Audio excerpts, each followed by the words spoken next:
बड़वानी नगर परिषद में अध्यक्ष की कथित मनमानी के खिलाफ नेता प्रतिपक्ष राकेश सिंह यादव और अन्य पार्षदों ने कलेक्टर को ज्ञापन सौंपा है। पार्षदों का आरोप है कि अध्यक्ष प्रशासनिक और वित्तीय अधिकारों का दुरुपयोग कर रहे हैं। नेता प्रतिपक्ष राकेश सिंह यादव ने ज्ञापन की मांग की है। मध्य प्रदेश शासन पार्षदों को पहले की तरह वित्तीय और प्रशासनिक अधिकार वापस दें। पार्षदों का कहना है कि अध्यक्ष उनकी सहमति के बिना निर्णय ले रहे हैं। इनसे जनप्रतिनिधियों की छवि खराब हो रही है। मध्य प्रदेश शासन के नगरीय विकास एवं आवास विभाग ने 27 सितंबर 2023 के आदेश से परिषद की सभी शक्तियां प्रेसिडेंट इन काउंसिलिंग में निहित कर दी है। प्रेसिडेंट इन काउंसिलिंग के अध्यक्ष को सदस्यों को हटाने और नई नियुक्ति का अधिकार है। शासन ने अध्यक्ष और उपाध्यक्ष के खिलाफ अविश्वास प्रस्ताव के नियमों में भी बदलाव किया है।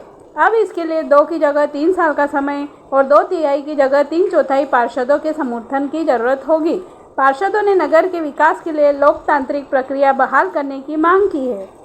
आज हम हमारे कांग्रेस पार्षद दल के साथियों के साथ, हमारे वरिष्ठ कांग्रेसियों के साथ, हमारे ब्लॉक कांग्रेस अध्यक्ष, हमारे पूर्व नगर पालिका अध्यक्ष, जिला पंचायत सदस्य हमारे करण दादा और सभी वरिष्ठ कांग्रेसियों के साथ आकर हमने आज मुख्यमंत्री के नाम पर ज्ञापन दिया। ज्ञापन में हमने ये बताया है कि राज्य सरकार ने पिछले दरवाजे से बहुत सारे नियम बदल दिए हैं, जिससे नगर में चुने गए पार्षदों के अधिकारों की कटौती हो गई है। नगर पालिका परिषद जो है कि सारी अधिकार उन्होंने अध्यक्ष और पीआईसी को दे दिए। अध्यक्ष ने पीआईसी मेंबर 3-4 अपनी मनमर्जी के चुन लिए। पूरे प्रदेश में यही हो रहा है और उन्हीं के द्वारा वो एक कमरे में निर्णय ले लेते हैं और वो निर्णय कभी परिषद को बताए नहीं जाते हैं, कभी परिषद में जो है उसके ऊपर चर्चा नहीं होती है। जब परिषद में चर्चा होगी तो अगर वो अच्छे या बुरे निर्णय जो भी लेंगे तो विपक्ष उसका विरोध करेगा या विपक्ष उसको सही करेगा। ये जो लोकतांत्रिक तरीका था उसको लगभग राज्य शासन ने पिछले दरवाजे से बदल दिया। राज्य शासन की क्या मंशा है या राज्य शासन को ऐसा क्या डर लगता है कि जो है सारे अधिकार केवल अध्यक्ष में निहित कर दिए। अब मैं आपको बताऊं कि जैसे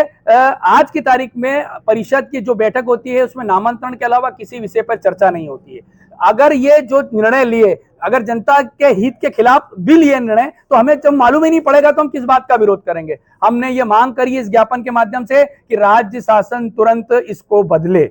राज्य शासन ने चुनाव के पहले जो नियम थे वो नियम ये थे कि नगर पालिका अध्यक्ष के या पे अविश्वास प्रस्ताव 2 साल के बाद 2/3 बहुमत से लाया जा सकता है, लेकिन उन्होंने पिछले दरवाजे से उसको 3/4 कर दिया और जो है उसको 3 वर्ष कर दिया। इसके पीछे क्या मंशा है राज्य शासन की? राज्य शासन इसको तुरंत बदले और प्रशासनिक और वित्तीय जो अधिकार हैं वो परिषद को दें और परिषद की बैठकों में इस पर जो है चर्चा हो। दूसरा, अगर राज्य शासन ये बात नहीं मानेगा तो हमारी प्रदेश के सभी पार्षदों से, सभी दलों के पार्षदों से लगातार इस विषय पे जो है चर्चा हो रही है, क्योंकि केवल हम ही पार्षद नहीं, जो भी चुने हुए पार्षद हैं, चाहे वो किसी भी दल के हैं, सभी की सब परेशान हैं, क्योंकि जो निर्णय की क्षमता है वो एक आदमी में निहित कर दी और वो अपने 2-3 साथियों के साथ गाहे बगाए अपने हिसाब का निर्णय कर जो है प्रशासन कहना चाहिए कि